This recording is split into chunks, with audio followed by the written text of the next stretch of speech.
Edna Maciel.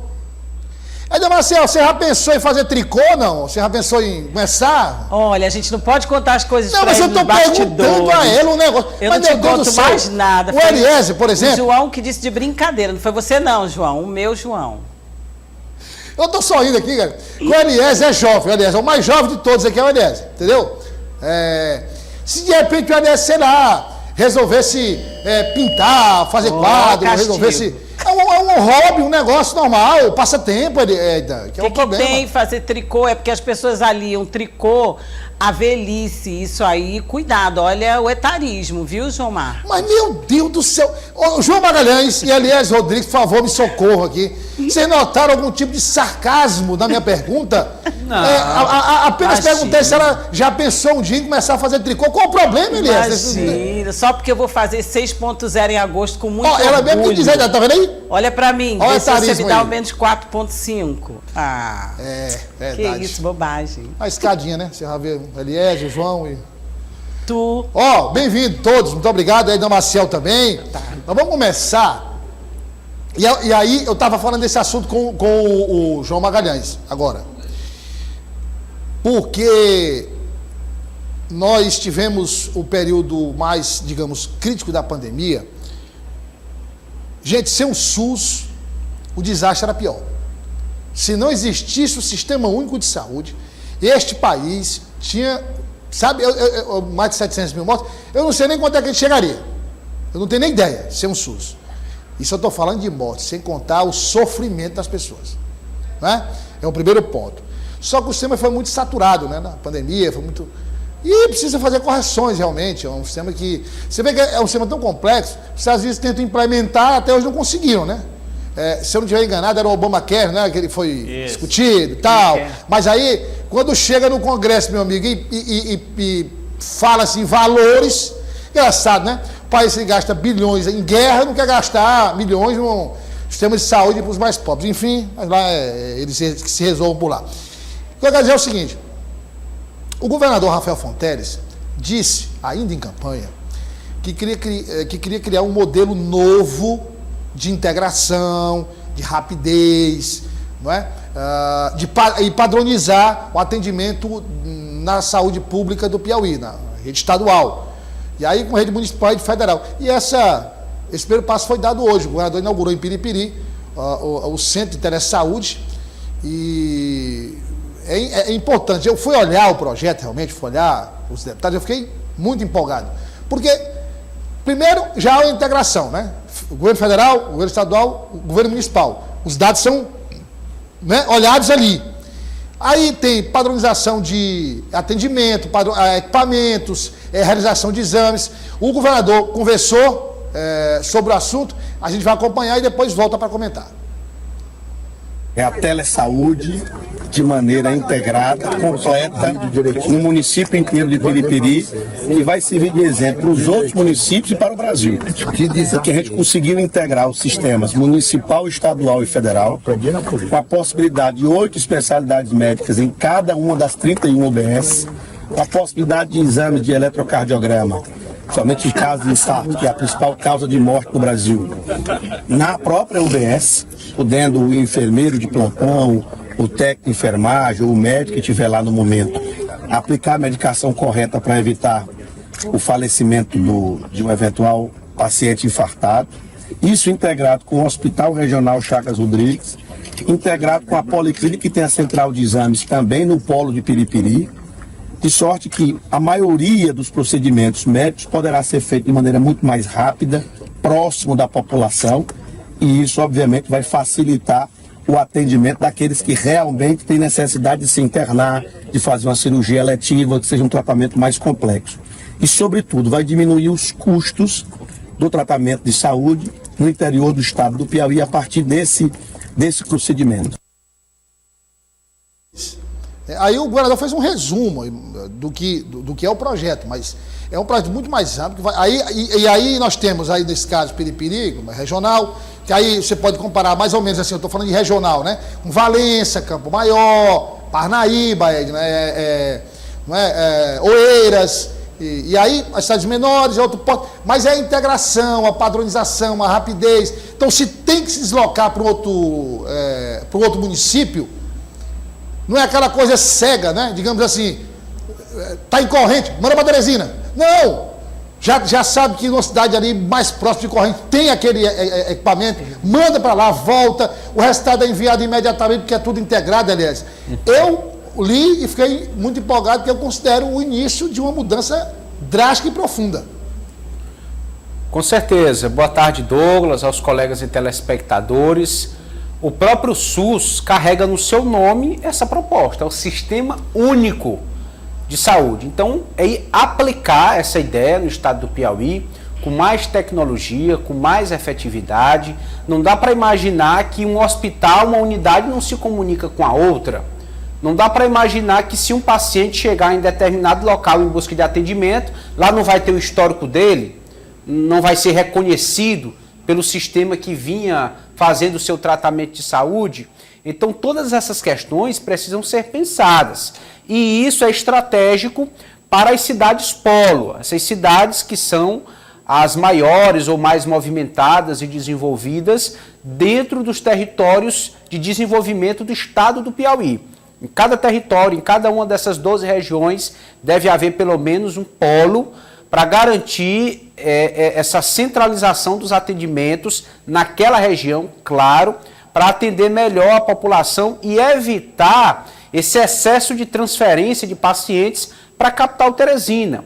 Teresina, de algum tempo, já vem dando sinais de superlotação, já vem dando sinais de exaustão nos atendimentos.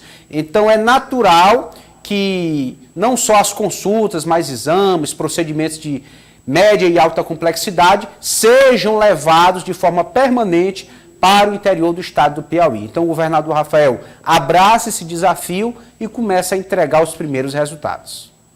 João Magalhães, integração, e aí a gente está falando também da questão digital, quer dizer, quando você tiver aquela plataforma que o governador já conheceu, já decidiu importar, está sendo importada aquela plataforma tecnológica da Estônia. Quando tudo isso estiver integrado, você pode até saber se o paciente A, que se consultou no hospital X, com o médico Y, que passou receita tal, se ele foi realmente na farmácia e se comprou. Rapaz, é uma mudança assim por completo. Olha, Douglas, a tecnologia, obviamente, ela tem que ser utilizada para isso, né? Para beneficiar a população, e o governo do estado faz muito bem em buscar investir nessas áreas que são essenciais e que fazem toda a diferença na qualidade da prestação de um serviço tão importante para a população, que é a saúde. E há muitos anos, né, que a gente ouve falar em descentralização, em regionalização. Durante muitos anos, a saúde do Piauí ficou refém da estrutura de Teresina e, claro, aos poucos, essa regionalização vai avançando, e quando a gente se depara com ideias como essa, é claro que a gente fica na expectativa e torcendo para que, de fato, seja um capítulo que ande rapidamente para garantir, de fato, que a grande maioria dos casos não precise, né, se deslocar do interior para a capital. Até porque, de fato, há cidades polos que podem muito bem servir como grandes setores ali, grandes polos de saúde. Na região norte, Parnaíba, Piripiri, Teresina. Quando a gente vai para o extremo sul, tem Corrente, Bom Jesus, São Raimundo Nonato, enfim, Uruçuí, que são regiões de fato distantes, né, da capital. Então, a gente espera e torce para que o governo consiga investir recursos de forma célere e, claro, em áreas, em serviços como estes, que são essenciais e que impactam, sim, diretamente na vida das pessoas. Maciel, e também Teresina como uma referência na saúde, não só no Piauí, mas no Brasil inteiro, servindo como suporte. Então, tipo, João, Eliezer, telespectadores, como eu disse, o que eu chamo de decisão cega, né? Manda para Teresina, né? Manda para Teresina. Poxa, manda o quê e por quê, né? E Quer dizer, quê, né? Hã? E pra quê? E para que mandar? Muitas vezes um procedimento extremamente simples, que não precisa vir para Teresina. Lotar hospital, ficar na fila e tal. E aí você também... Ah, não, mas agora tem regular... Como é? Abre o áudio Eliezer aí. Como é, Eliezer? Sem falar do risco no trajeto. Também, Tem o motorista risco- de ambulância que faz várias viagens no mesmo dia. Viagens distantes. distantes. E aí, Eliezer, tem outro detalhe. Ah, mas agora tem regulação. Sim, mas a regulação, se você está com seu nome lá na regulação, você pode, e muito embora também o governo já esteja finalizando o projeto de separar, né, o que é alto risco, regulação de alto risco, de médio risco e baixo risco, mas se seu nome está lá, você pode estar ocupando a vaga de alguém que realmente precisa. Então, Teresina dá suporte, como? João falou, Uruçuí, Bom Jesus, Valença, não é? Oeiras, na realização de cirurgias através da telemedicina, na realização de consultas, na avaliação de exames, a avaliação de uma junta médica, os médicos da cidade com médicos de Teresina. Então, quer dizer, tudo isso dá, como disse o João, a tecnologia proporciona a eficiência, mas principalmente o resultado, Edna. Exato.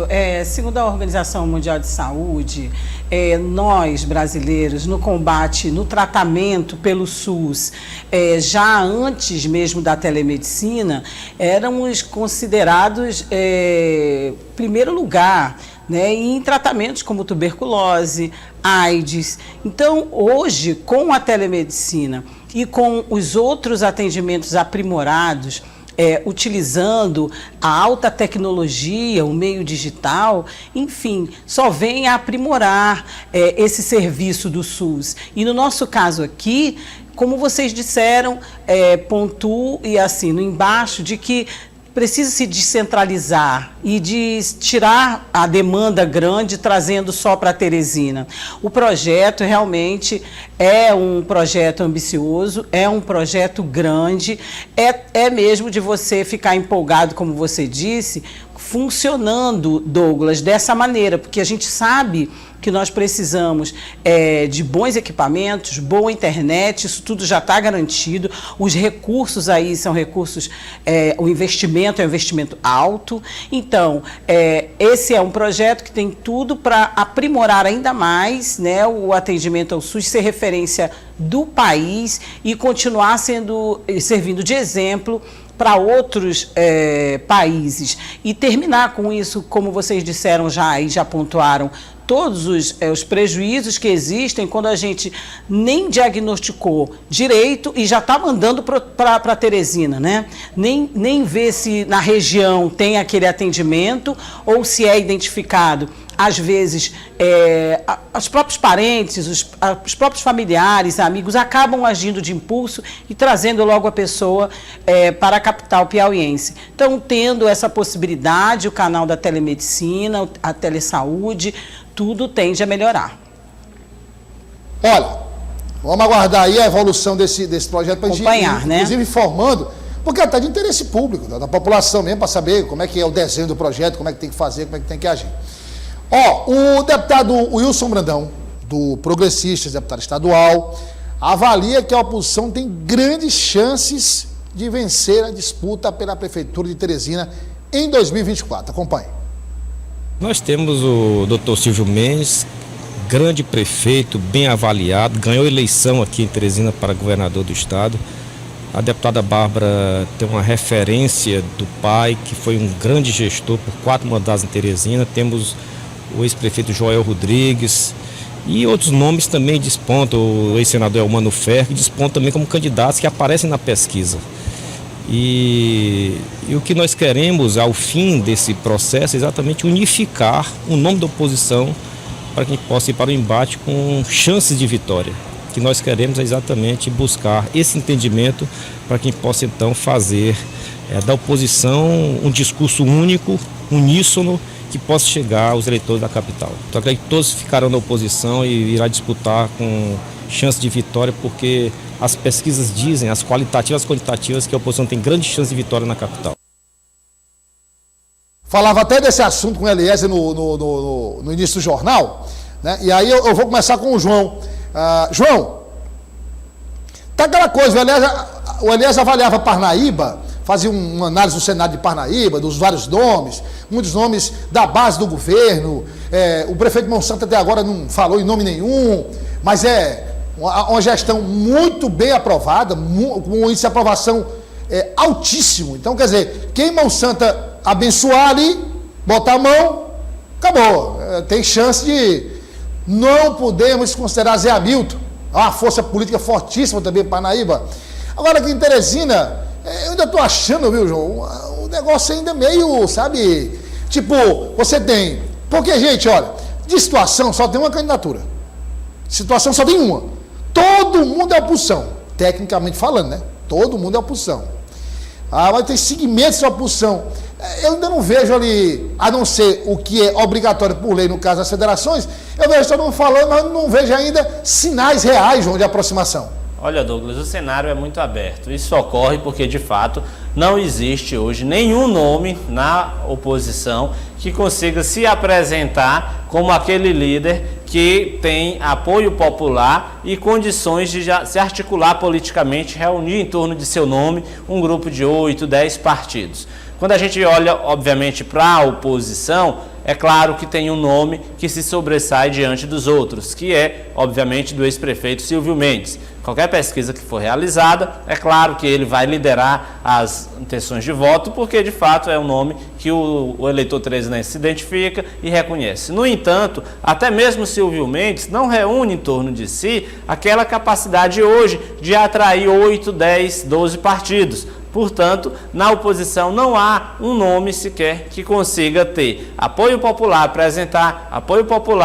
apresentar uma estrutura de campanha que coloque ele como candidato competitivo e, principalmente, que atraia todos os aliados. Isso é fundamental, Douglas, porque se o candidato é até lembrado pelo eleitorado, mas ele não reúne essas outras condições, há uma tendência natural desse apoio, que hoje ser alto, diminuir à medida que o tempo for passando. E com esse cenário aberto, todos os partidos se sentem incentivados a apresentar candidaturas. O PT está na estrutura do governo do Estado, então é natural que o partido se articule para apresentar uma candidatura ao Palácio da Cidade. O PSD hoje tem uma força muito grande do ponto de vista de estrutura de partido, tem um pré-candidato que também coloca seu nome à disposição, que é o deputado federal Marcos Aurélio, então é natural que ele também caia no campo tentando viabilizar seu nome. O MDB também tem uma força muito grande em Teresina, tem políticos como o próprio Temístocles Filho, como o próprio Marcelo Castro, que tem interesse na candidatura própria, e uma bancada muito grande de deputados estaduais.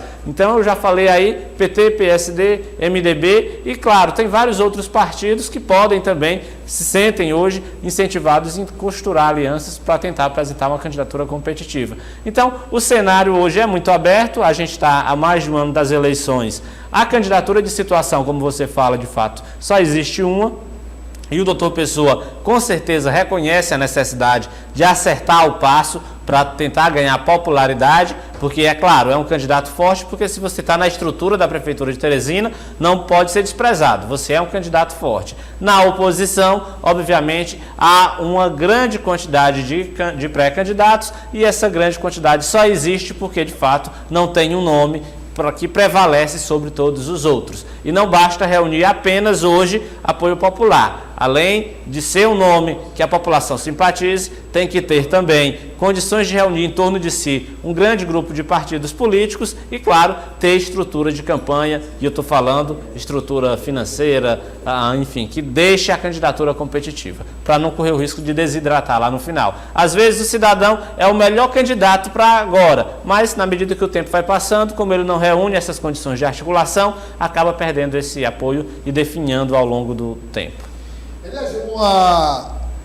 É fato que houve uma antecipação, né, da discussão sobre a eleição do próximo ano, isso é fato, é indiscutível. Mas como o João bem lembrou agora, a gente está mais de um ano de eleição, quer dizer, tem muito tempo ainda.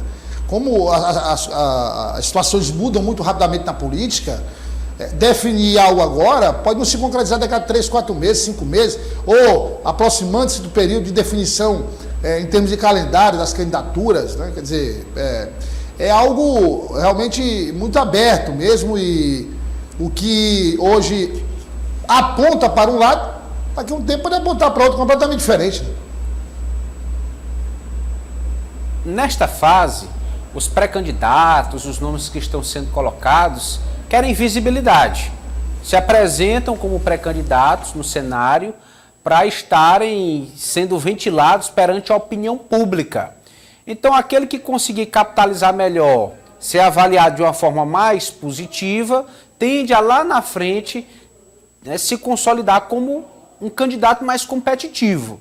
Então, o objetivo primário é esse: ter o nome conhecido, ser lembrado, ter visibilidade, estar na boca do povo para em algum momento se apresentar ou não para determinada candidatura. Vai depender de todo o resultado da repercussão que está sendo construída de já. O fato também é, Douglas, que antecipar pode ser ruim, porque às vezes o eleitor não quer nem ouvir falar de eleição agora, mas se deixar muito para cima da hora também, perde na corrida. A concorrência não deixa para cima da hora. Eleição majoritária exige construção, um passo a passo. A capital é muito grande, né? Quando você olha o cenário só de Teresina, a capital é muito grande.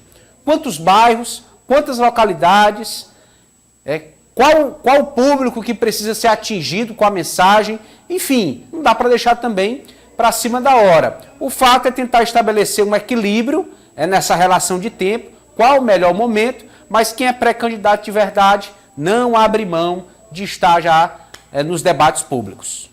Edna Maciel, agora, o prefeito já disse, inclusive, que é candidato a...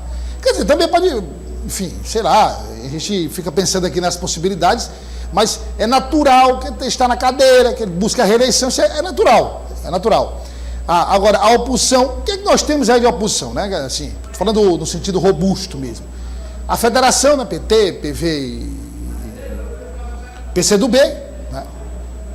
Progressistas, PSDB e Cidadania, a federação, PSDB e Cidadania, né? São nomes fortes aí.